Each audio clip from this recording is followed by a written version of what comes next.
Assalamualaikum warahmatullahi wabarakatuh.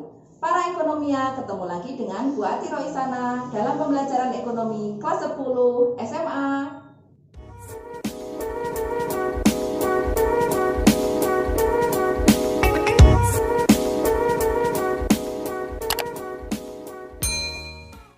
Di video sebelumnya kita sudah membahas apa saja masalah pokok ekonomi, yakni what, how, dan for whom. Nah, video kali ini kita akan membahas bagaimana suatu negara menyelesaikan masalah pokok ekonomi tersebut.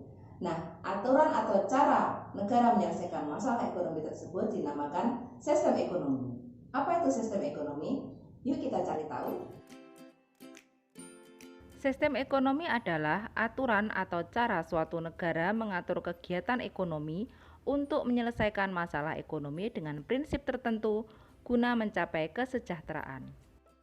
Sistem ekonomi yang diterapkan di tiap-tiap negara akan berbeda, bergantung pada paham, ideologi negara yang bersangkutan, serta pola hidup masyarakat.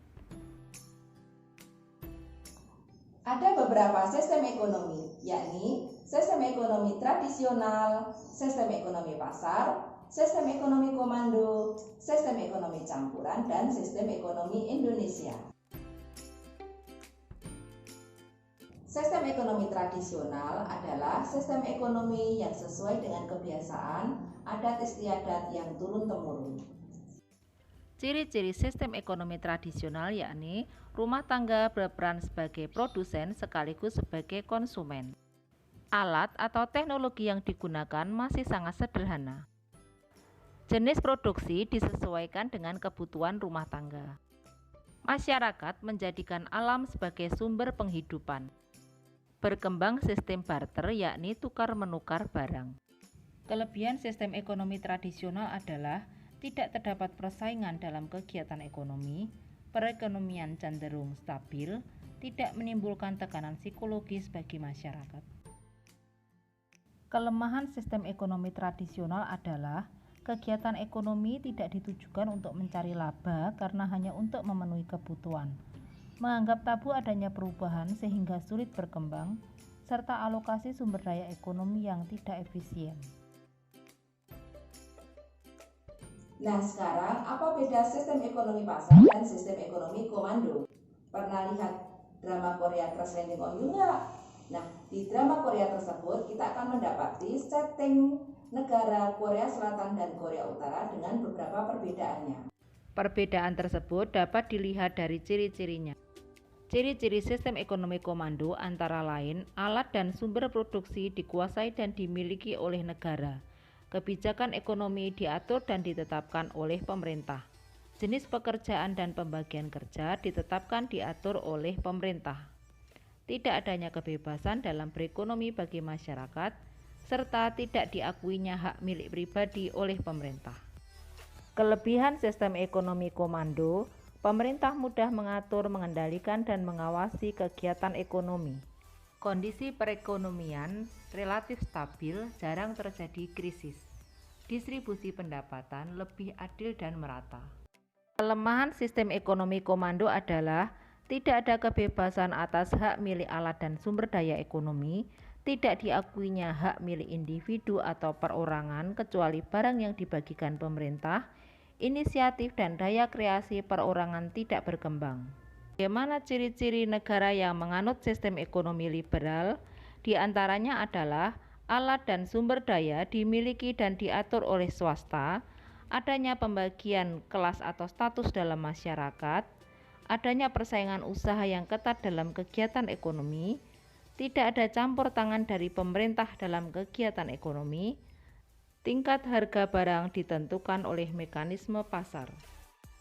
Kelebihan sistem ekonomi pasar yakni inisiatif dan daya kreasi masyarakat berkembang, menghasilkan produk yang berkualitas, lebih efektif dan efisien karena kegiatan ekonomi berdasarkan pada prinsip ekonomi.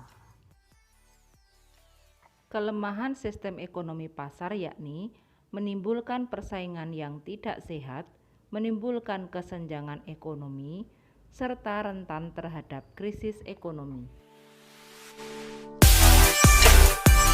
Sistem ekonomi campuran adalah sistem ekonomi di mana memungkinkan peran berimbang antara pemerintah dan swasta. Ciri sistem ekonomi campuran yakni perpaduan antara sistem ekonomi komando dan pasar. Negara mengelola sektor vital, adanya pengakuan hak milik perorangan, campur tangan pemerintah dalam bentuk kebijakan ekonomi. Kelebihan sistem ekonomi campuran yakni inisiatif dan kreativitas dapat berkembang, campur tangan pemerintah bisa meminimalkan monopoli swasta, serta kestabilan tingkat pertumbuhan ekonomi dapat dipertahankan.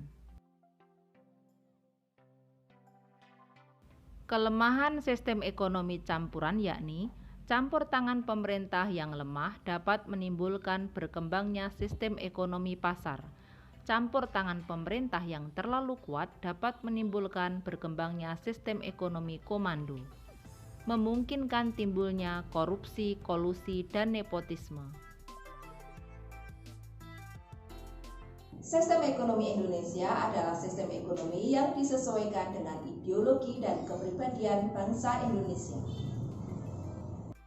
Sistem ekonomi Indonesia dikenal dengan istilah demokrasi ekonomi atau sistem ekonomi Pancasila. Sistem ekonomi Indonesia ditujukan dalam rangka mewujudkan kesejahteraan masyarakat secara adil dan merata. Hal ini dicantumkan dalam Ketetapan Perundang-undangan Pasal 33 UUD 1945. Penerapan sistem ekonomi Indonesia harus dihindari dari hal-hal negatif yakni free-fike liberalisme, yaitu sistem yang memungkinkan timbulnya eksploitasi terhadap manusia dan bangsa lain. Etatisme, yakni suatu sistem yang lebih mementingkan negara daripada rakyatnya, sehingga memungkinkan negaranya bersifat dominan dalam perekonomian. Selanjutnya adalah monopoli, yaitu suatu pemusatan kekuatan ekonomi yang dilakukan oleh sekelompok tertentu. Demikian tadi penjelasan tentang sistem ekonomi tradisional, sistem ekonomi pasar, sistem ekonomi komando, campuran, dan sistem ekonomi Indonesia. Terima kasih perhatiannya. Wassalamualaikum warahmatullahi wabarakatuh.